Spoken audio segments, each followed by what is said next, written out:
Did you catch that? That's okay. I'll repeat. Hi, my name is Carolyn Woods, and I'm a teacher here at Chatham High School. I love teaching, and especially I love teaching American Sign Language because I know firsthand the power it has in people's lives. I was born deaf and started signing at a very young age. I've been signing all my life.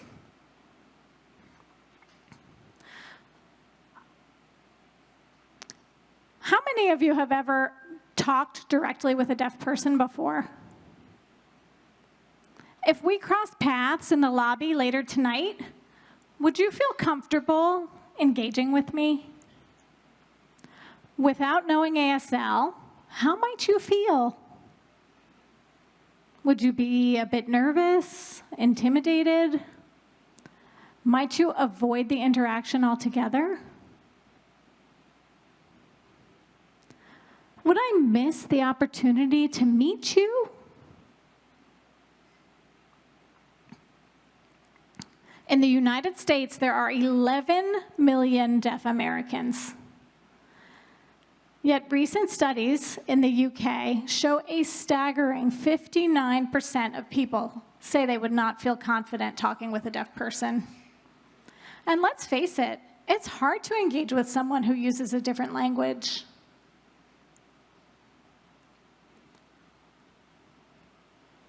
I know that every single day I miss out on a great deal of conversations. But I also know that every single day I'm helping more people learn how to connect through the beauty of ASL. Here at Chatham High School, I teach about 100 students every year. And we also have an ASL teacher at the middle school. And at Montclair State University, I teach about 40 college students each semester. And that's just me teaching all these students.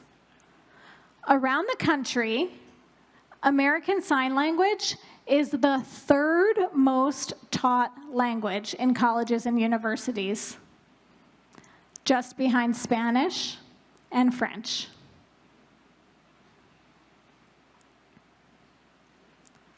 When I first came to Chatham and began teaching, my biggest fears centered around my students.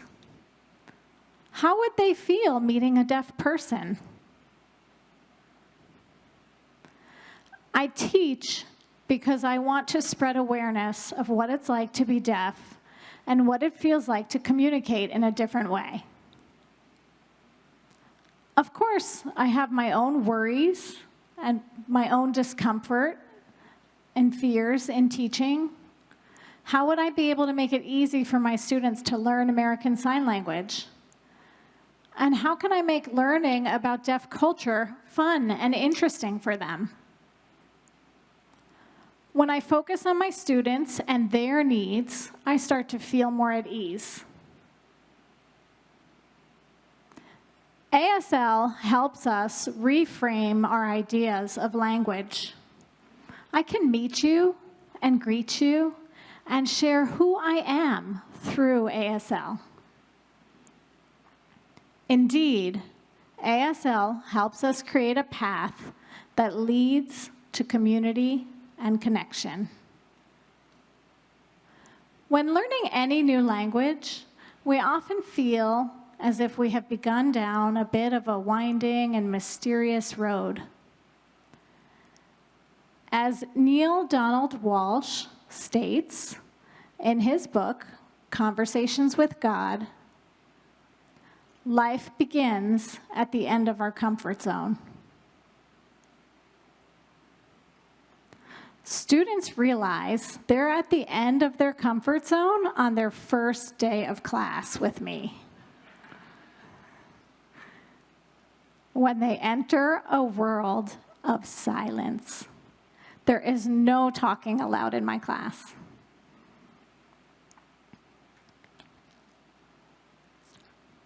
So how do we begin?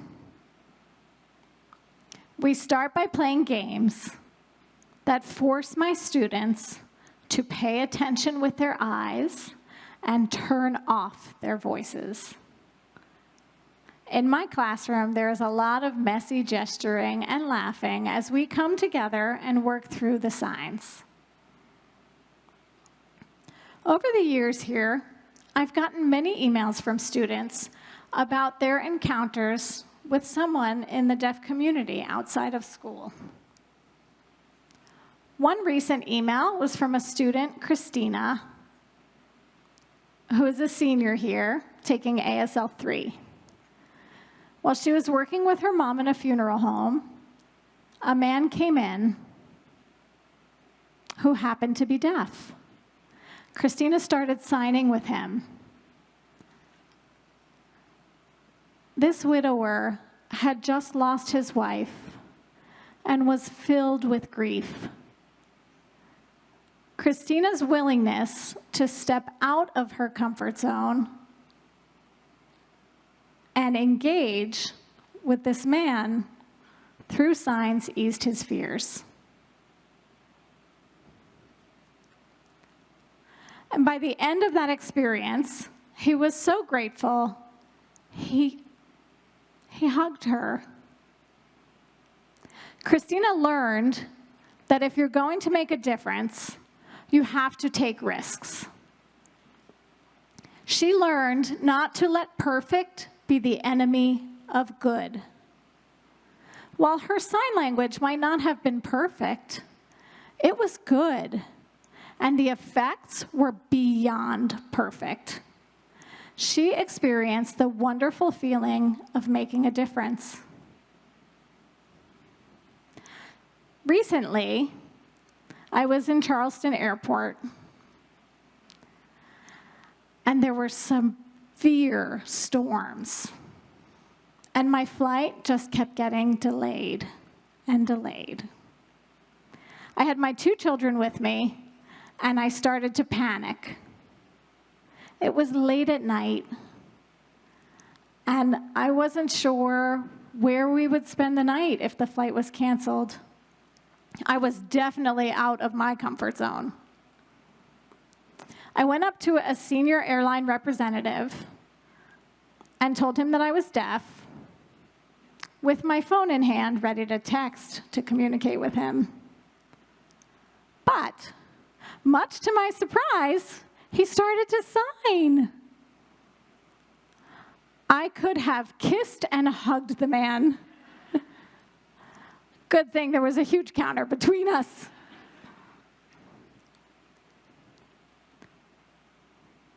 The anxiety of trying to make myself understood on a daily basis creates wear and tear on my psyche. Getting help from someone who could understand my language and communicate with me was a huge relief.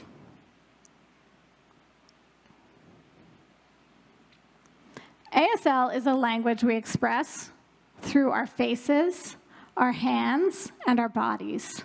It brings voice to our movements. Unlike other languages, ASL requires us to pay close attention to another person's facial expressions. You need to stop and truly see the other person to converse. In a world where communication is getting whittled down to emojis and acronyms, OMG, ASL reminds us to pause, plant our feet and our spirits right here, right now. As Teddy Roosevelt famously said,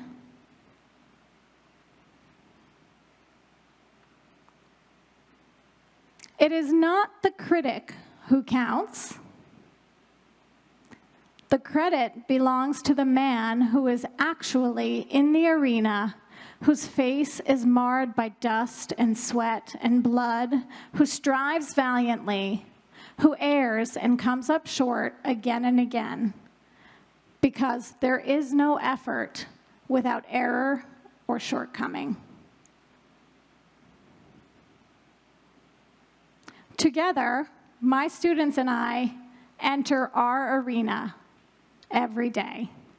And although sometimes we come up short, we keep striving. Together, we step out of our comfort zones and reframe what it means to truly connect.